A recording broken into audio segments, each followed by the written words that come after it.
Gospod Sejer, bi lahko jaz kratko vprašanje, če še kdo drug mogoče, če ne pa še zadnje za Načkofa, če lahko. No. Gospod Načkof, finančna kriza je tukaj. Se bo to poznalo tudi pri pridigah v cerkvi, da je treba nekako ljudi pripraviti, da bodo vredno odpuščanja, da bo težje živeti v naslednjih letih, dokler se nekako ne preide zopet na neko pozitivno gospodarsko rast. Ja, zdaj vprašanje, če lahko rečemo, da se ta finančna kriza zdaj bo samo v negativno smer naprej razvijala. Morda pa bodo tudi kakšne rešitve, ki bodo zaustavili te napovedi, ker to so tudi napovedi, gotovo, da so lahko realne, ekonomske te raziskave, makroekonomske, napovedujejo to, ampak je pa vprašanje, kako se bo dejansko to uresničevalo. Veste, apostol Pavel je rekel, znam živeti v obilju in znam živeti v pomanjkanju.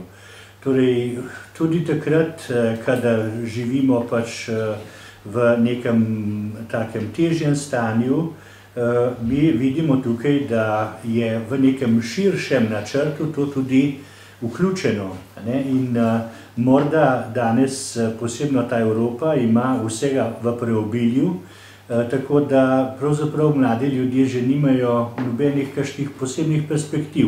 Če je edina perspektiva biti bogat, biti uspešen, biti ne vem kako zgorej, da že vse imajo.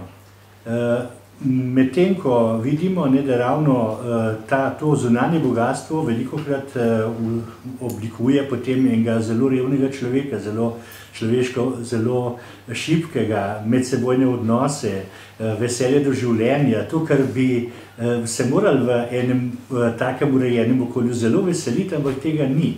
In morda je prav stiska, tudi ekonomska, malo strah, kako bo v prihodnje, eno vprašanje, ali res človek živi samo od kruha.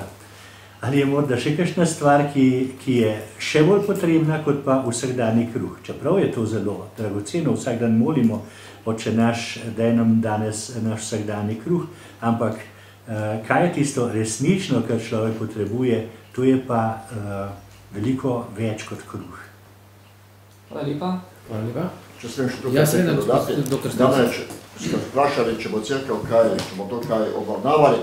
Gotovo, da je finančna kriza in potem z njo posledično povezana gospodarska kriza, ena velika neznanka, ki bo verjetno določala naše življenje kar nekaj let in bo to velik pojav, s katerim Bog ve, noben ne more še predvideti vseh posledic tega. Zato smo mi že v Komisiji pravičnosti mir pripravili eno izjavo. Že nekatere škofovske konference, tudi papež sam se je tako že malo opredelil do tega, ali pa vsaj je rekel nekaj besed. Mi pripravljamo eno stališče, bolj kot eno izjavo stališče, ki ga pa še malo dopolnjujemo, ker gre za zelo kompleksen pojav. In tako stališče mora biti vse koliko toliko tudi strokovno neoporečno.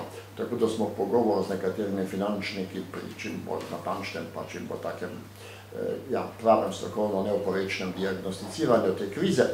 Ampak ena stvar je gotova, ta kriza ponovno opozarja na nepogrešljiv pomen etičnih vrednot tudi v biznisu, tudi v poslih.